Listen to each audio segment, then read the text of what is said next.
For joining me on the telecast. Now some news coming in from the North India. Cold wave continues to grip North India, bringing dense fog, biting cold and widespread disruption. In the national capital, Delhi witnessed a thick blanket of fog early this morning, reducing visibility at the airport to around 200 meters and impacting flight operations. Temperatures dipped sharply, making it another harsh winter morning for the residents. And the India Meteorological Department has warned that dense to very dense fog is likely to persist over the next several days across northwest, central, eastern and northeastern India. And along with fog, cold wave and cold day conditions are expected in states such as Rajasthan, Punjab, Haryana, Jharkhand and parts of Madhya Pradesh and Bihar. Kashmir continues to reel under sub-zero temperatures during the peak winter period of Chila-e-Kalan, with Srinagar and other parts of valley recording freezing nights.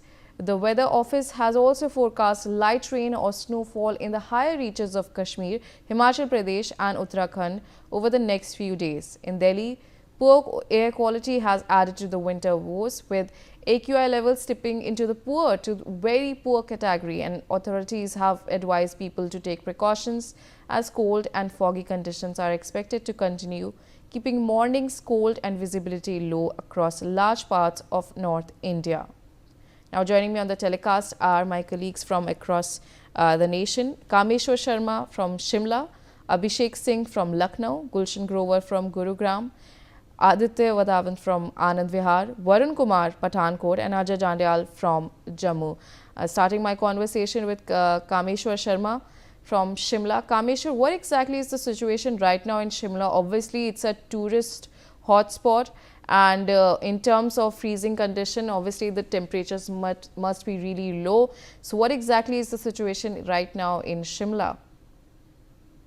जी बिल्कुल, अगर हम बात करें जिस तरीके से राजधानी शिमला में लगातार जो पर्यटकों की संख्या में काफी ज्यादा इजाफा देखने को मिल रहा है। खासकर देखा जा रहा है 24 दिसंबर के बाद राजधानी शिमला में अत्यधिक पर्यटक पहुंचे। इसके अलावा जिला शिमला, हटुबिक, नालदेहरा, कुफरी में भी लगातार जो पर्यटकों की संख्या में काफी ज्यादा इजाफा देखने को मिला। अगर हम बीते दिन की बात करें, जिससे लाहौल स्पीति के ऊंचाई वाले क्षेत्र में बर्फबारी देखने को मिली, खासकर जिस तरीके से हम बात करें रोहतांग, शिमला दर्रा, कोकसर, कौमिक और कुक्कम सेरी में हुई ताजा बर्फबारी के चलते जो प्रदेश में शीतलहर का प्रकोप अत्यधिक देखने को मिल रहा है। अगर हम बात करें हिमाचल प्रदेश की, तो हिमाचल प्रदेश में लगभग 5 शहर ऐसे हैं जहां पर तापमान माइनस में, इसके अलावा 19 शहर ऐसे हैं जिसका तापमान 5 डिग्री से कम है। कुल मिलाकर जो देखा जा रहा है, सुबह समय अत्यधिक ठंड देखने को मिल रही है। और खासकर जिस तरीके से लगातार पर्यटकों की हम बात कर रहे हैं, जिस तरीके से लगातार जो पंजाब, हरियाणा, चंडीगढ़, राजस्थान, गुजरात व अन्य राज्यों से लगातार जो पर्यटक है राजधानी शिमला के पर्यटक नगरी शिमला के अलावा हटुबिक, नालदेहरा, कुफरी और वही कुल्लू, मनाली और चंबा की बात करें तो चंबा के डलहौजी और लाहौल स्पीति के जिस तरीके से अगर बात करें, फिलहाल अभी जो पर्यटकों को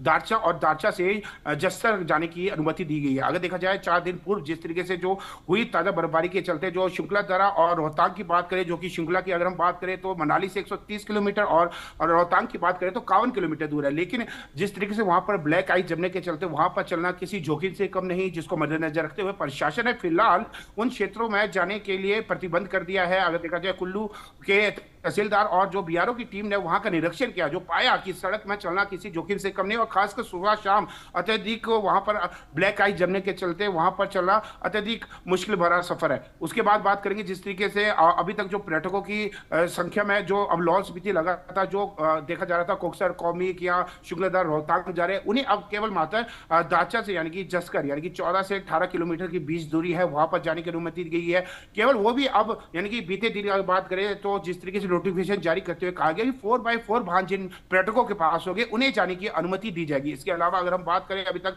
हिमाचल प्रदेश की, तो लगभग दिसंबर माह में 32 वर्षों का रिकॉर्ड टूटा है, जो कि लाहौल स्पीति को छोड़कर अन्य किसी भी जिला में बारिश की एक बूंद नहीं की है, जिससे किसान और बागवान काफी ज्यादा चिंतित है। हिमाचल प्रदेश में 70% से अधिक किसान और बागवान है। ऐसे में लगभग जो 5500 जी कामेश्वर हमारे साथ बने रहिए। We also have with us Abhishek Singh joining from Lucknow. Abhishek, right now what exactly is the situation right in Lucknow in terms of temperature? What are the challenges being posed by the residents? Yes, you can see in the visuals that there is a dense fog in Lucknow right now, and approx in other regions also, not only in Uttar Pradesh but in different states connected to Uttar Pradesh or the border areas are being densely fogged. Because of this, people are also having some problems in their transport. Maximum number of flights and trains are being rescheduled or late, and also the government has declared and extended the holidays of the primary going children's up to class 8th. What we are learning from the IMD that the fog will be more dense in the coming days, and temperature will be decreasing to 8 degree and maximum will be 20 degrees from today onwards. Yes. All right, Abhishek. Continues to stay with us. Gulshan Grover from Gurugram. What exactly is the situation in terms of Gurugram? What exactly are the challenges that are being posed, especially in terms of fog conditions and also the poor AQI as well? देखिए, इसमें इस समय प्रदेश में जो cold की स्थिति है वो बेहद इस समय विजिबिलिटी बहुत कम है। कई हरियाणा के ऐसे जिले हैं जहां पर 3 से 4 डिग्री न्यूनतम तापमान इस समय बना हुआ है, और इस समय गुड़गांव की बात करें तो गुड़गांव में इस समय 8 डिग्री जो है इस समय तापमान है, जो कि विजिबिलिटी काफी कम जो है वो नजर आ रही है सड़कों पर। इस समय सुबह का समय है और वर्किंग डे भी है, तो सड़कों पर जो काम करने वालों की जो संख्या है वो बेहद ज्यादा है, क्योंकि रोजगार गुड़गांव में सबसे ज्यादा जो लोग हैं एमएनसी कंपनियों में अपना आते हैं, तो इसलिए जो विजिबिलिटी है इस समय सड़कों पर काफी कम नजर आ रही है। इस समय जो एयर क्वालिटी इंडेक्स है वो 267 जो है वो अभी भी दर्ज किया जा रहा है, जो कि वो भी बेहद खराब श्रेणी में है। हालांकि पहले की अपेक्षा कहें तो गुड़गांव में जो एयर क्वालिटी इंडेक्स है उसमें जरूर कमी आई है। इससे पहले जो एयर क्वालिटी इंडेक्स होता था वो 400-500 पार भी देखा गया था, लेकिन क्योंकि इस समय शीतलहर चल रही है, ठंडी हवाएं हैं, और इस कारण जो है प्रदूषण में जो कमी है वो नजर आ रही है। इस समय येलो अलर्ट जो है वो घोषित किया गया है इस समय, क्योंकि शीतलहर का जो प्रचंड है वो भी चल रहा है और दूसरी तरफ जो कोल्ड डे की स्थिति है वो भी देखी जा रही है।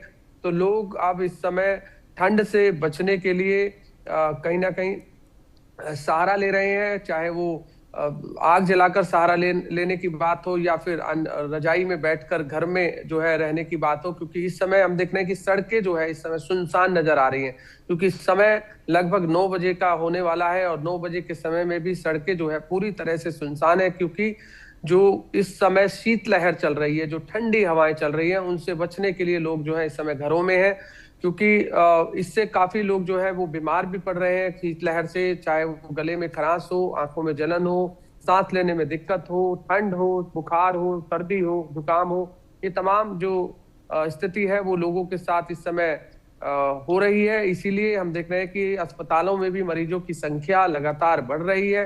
पहले की अपेक्षा प्राइवेट और सरकारी अस्पतालों में ओपीडी की संख्या बढ़ गई है। इससे पहले प्रदूषण के चलते बढ़ी थी, अब शीतलहर के चलते बढ़ी है, क्योंकि शीतलहर इस समय काफी अब जहां इस समय मैं भी अभी आप लाइव दे रहे हैं तो वहां पर इस समय हम देख रहे हैं कि शीतलहर का जो प्रकोप है वो देखा जा रहा है। जी। All right, Gulshan, stay on with me now. I also have with me Varun Kumar joining from Pathankot. So Varun, in terms of Pathankot, obviously it also is experiencing cold wave conditions. What exactly are you getting to know in terms of the situation over there and the trains or the flights being cancelled, the low level visibility and the challenges that are being faced by the residents? Pathankot जो है एक नीम पहाड़ी इलाका है।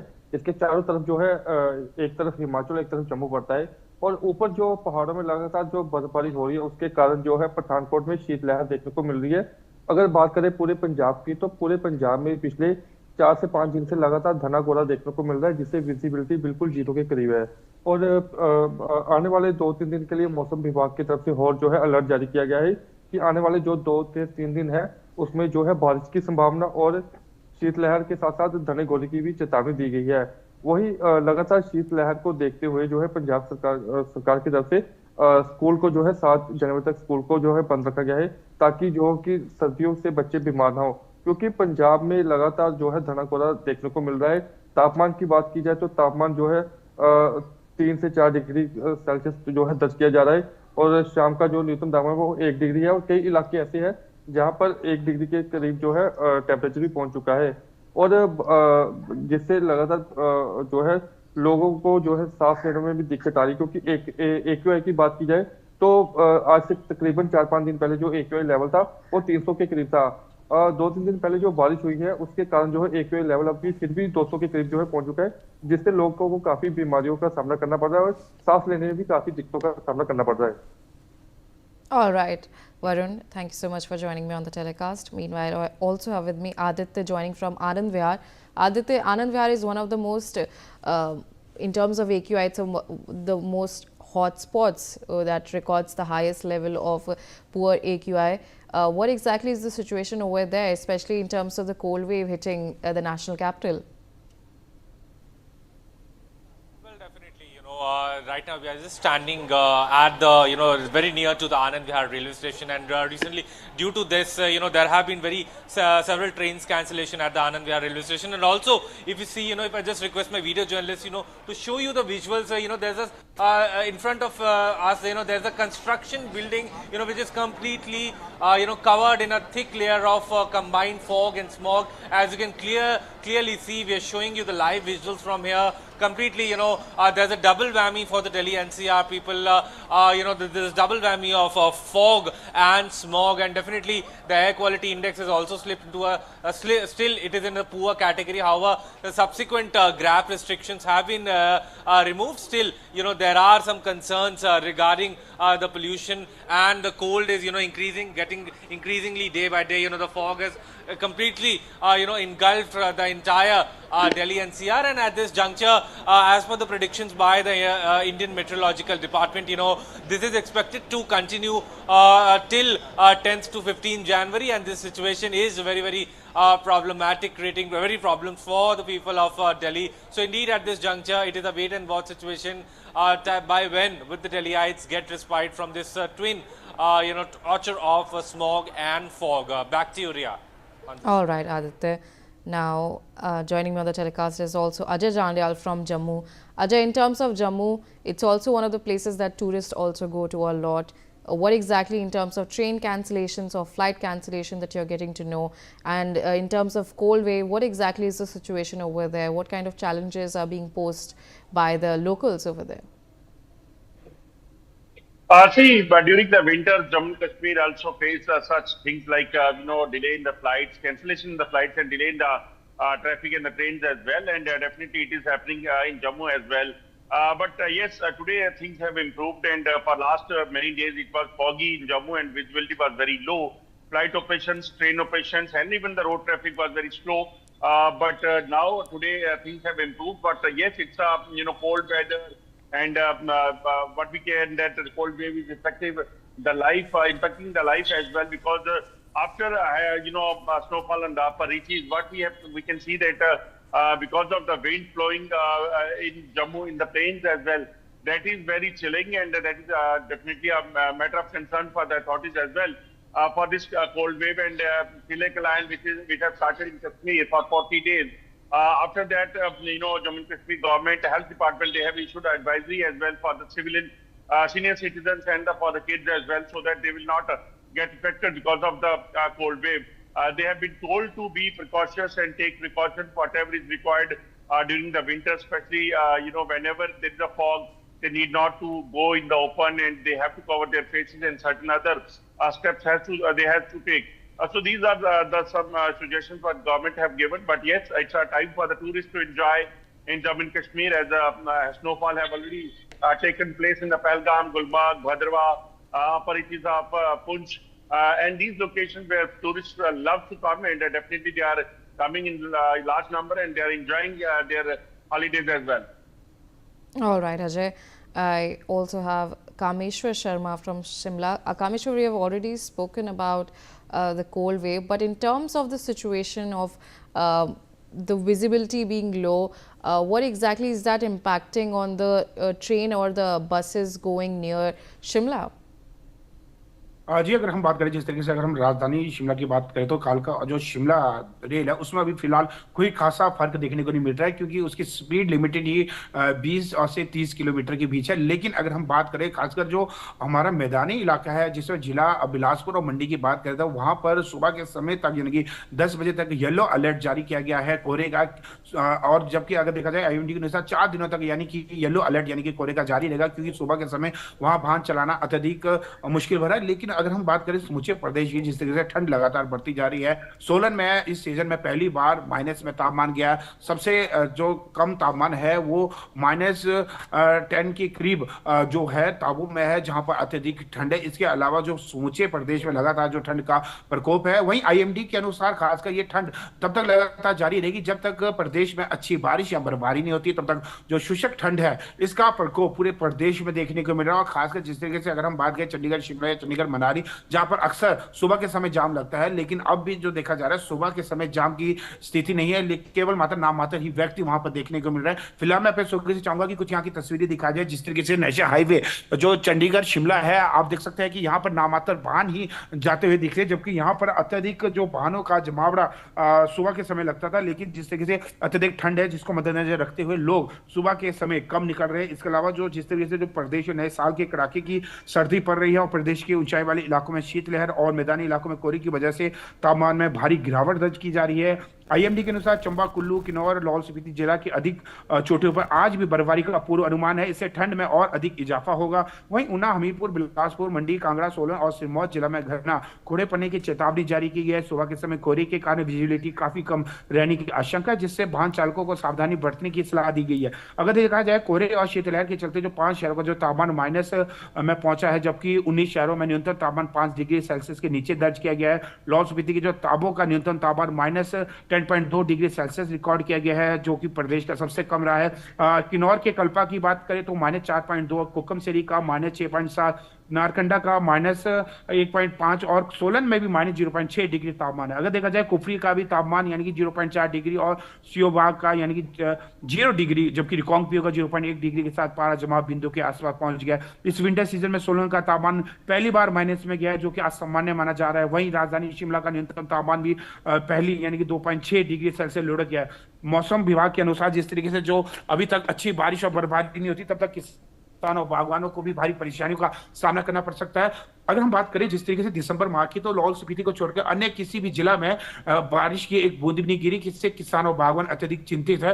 हिमाचल प्रदेश में वैसे भी लगभग देखा जा रहा है 70% से अधिक किसान और बागवान है। ऐसे में जो बर्फबारी कहीं ना तो कहीं टॉनिक का कार्य सेब के लिए करती है, लेकिन यदि समय रहते बर्फबारी अच्छी नहीं हुई, इससे कहना तो कहीं सेब की फसल में भी कमी आएगी और साथ ही जो सेब का साइज है वो नहीं बढ़ेगा, जिसके चलते किसानों को दाम भी अच्छा नहीं मिलेगा। और अगर देखा जाए जो अभी तक जो बर्फबारी हुई है वो लाहौल स्पीति या मंडी की ऊंचाई वाले क्षेत्रों में, जिस तरीके से मंडी की अगर हम बात करें तो खासकर जिस तरीके से जो शिकारी देवी माता मंदिर और कमरूनाग में हुई, वही लाहौल स्पीति की शिंकुलधारा, बारालाचा, रोहतांग, कुकमसेरी, इन क्षेत्रों में सेब या फसलों की पैदावार नहीं होती है। इससे किसान बागवानों को लाभ नहीं है। लाभ उन क्षेत्रों में होगा जहां पर डेंसिटी अधिक है, जहां किसान और बागवान खेती करते हैं, उन क्षेत्रों में अभी तक नहीं हुआ। अगर जिला शिमला की बात करें, कोटखाई बेल्ट की बात करें या जुब्बल की बात करें, नारकंडा, इन सभी क्षेत्रों में जो सेब की अत्यधिक बड़ी बेल्ट है, रोडू से लेकर जो जुब्बल तक है, यहाँ पर बारिश की एक बूंद भी गिरी है, जो कि एक चिंताजनक विषय है। किसान और बागवान काफी चिंतित है, क्योंकि हिमाचल प्रदेश में अगर देखा जाए जितना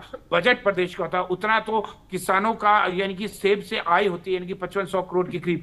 यदि अगर वर्षा समय रहती नहीं होती तो कहीं ना तो कहीं काफी ज्यादा खामियाजा किसानों बागवानों को भुगतना पड़ सकता है। लेकिन अच्छी बात यह है कि लगातार जिस तरीके से मौसम ठंडा बना हुआ है प्रदेश में, ऐसे में लगातार जो बाहरी राज्यों से पर्यटक है, पंजाब, हरियाणा, चंडीगढ़, राजस्थान, गुजरात व अन्य राज्यों से जो लगातार है पर्यटक, हिमाचल प्रदेश के जो जिला शिमला की बात करें तो हाटोपिक, नालदेहरा, कुफरी, इसके अलावा कुल्लू, मनाली, चंबा के डलहौजी, बिहार, और वहीं अगर लाहौल स्पीति की जिस तरीके से पहले जहां पर पर्यटक शिंकुलधारा, रोहतांग जा रहे थे, लेकिन अब दारचा से आगे जस्का तक लगातार पहुंच रहे हैं। और ये कहीं ना तो कहीं इससे जो छोटे कारोबारी से लेकर बड़े कारोबारी तक लाभ होता है। अगर हम बात करें चाय वाले से लेकर ढाबा, होम स्टे, होटल्स और जो घोड़ा संचालक है, टूरिस्ट गाइड है, प्रत्येक व्यक्ति को इससे आय होती है। लेकिन यदि प्रदेश में और अधिक बर्फबारी होती है, सभी पर्यटन नगरी बर्फबारी होती है, तो निश्चित तौर पर इसमें छोटे से लेकर बड़े व्यापारियों तक को इसका लाभ अर्जित हो। लेकिन अभी तक जो बर्फबारी नहीं हो रही है, 32 वर्षों का रिकॉर्ड टूटा है, जो कि लाहौल स्पीति को छोड़ के अन्य किसी क्षेत्र में